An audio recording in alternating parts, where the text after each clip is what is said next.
வணக்கம். தாய் வீடு ஜனவரி 2026.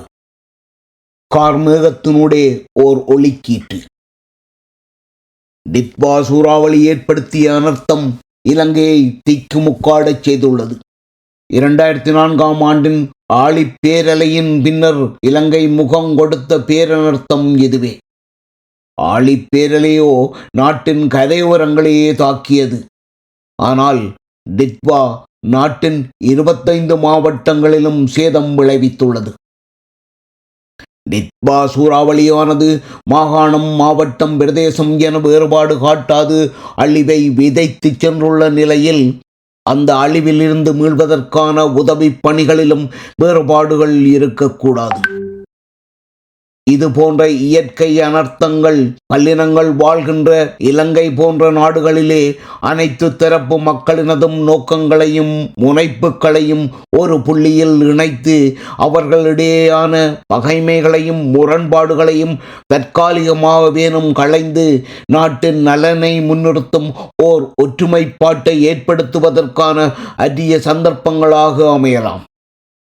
ஆழிப்பேரலை இத்தகையதொரு சந்தர்ப்பத்தை இந்தோனேசியாவுக்கு வழங்கியது. அந்த சந்தர்ப்பத்தை இந்தோனேசியா சரியாக பயன்படுத்தி ஆட்சே மாநிலத்துடனான உள்நாட்டு போரில் விட்டு கொடுப்புகளை மேற்கொண்டு சமாதானத்தை எட்டியது. இன்று ஆட்சே மாநிலம் சிறப்பு தன்னாட்சி அதிகாரங்களை கொண்ட மாநிலமாக அமைதியான இந்தோனேசியாவின் ஓர் அங்கமாக முன்னேறி வருகின்றது. இதே ஆழிப்பேரலை இதே சந்தர்ப்பத்தை இலங்கைக்கும் வழங்கியது.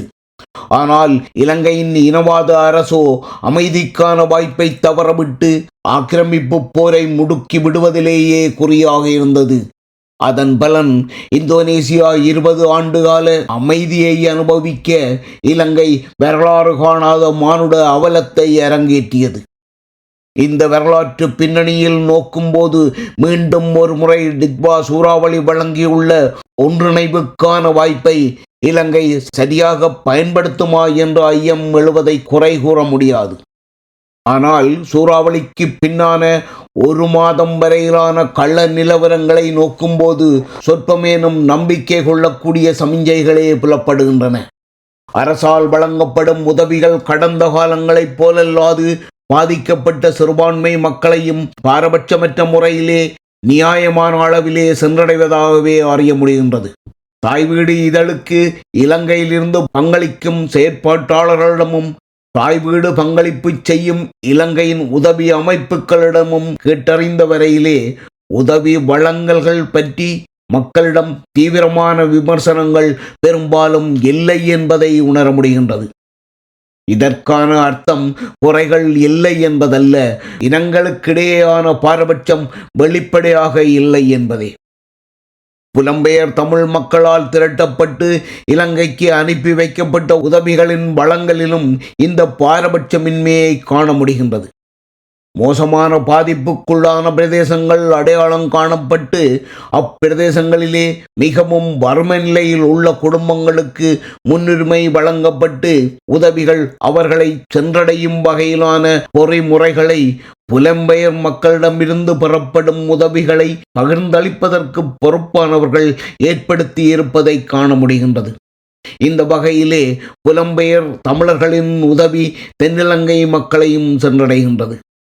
ஆழிப்பேரலை அழிவின் பின் உலக நாடுகள் இலங்கைக்கு உதவி வழங்க முன்வந்த போது இலங்கை அரசுக்கு வழங்கப்பட்ட அந்த உதவிகளையும் தமிழ் பகுதிகளை சென்றடையாது என்ற நியாயமான அங்கலாய்ப்பு தமிழ் மக்களிடையே எழுந்தது. அதன் பிரதிபலிப்பாக புலம்பெயர் தமிழர்கள் தாம் வாழ்ந்த நாடுகளின் அரசுகளிடம் உதவிகளை இலங்கை அரசினூடாக வழங்கக்கூடாது என கோரிக்கை வைத்தார்கள்.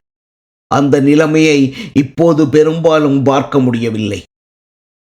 மேற்கூறியவையெல்லாம் அறிவியலை ஆதாரமாக கொண்ட புள்ளி விவரங்களின் அடிப்படையானவை அல்ல. ஆங்காங்கே கேள்விப்பட்ட தகவல்களின் அடிப்படையிலான கருத்து மட்டுமே. இருந்தபோதும் அமிழ்த்தும் வெள்ளத்திலே மிதக்கும் ஒரு சிறு கட்டையை நம்பிக்கையுடன் பற்ற முனைவதுதானே மனித இயல்பு.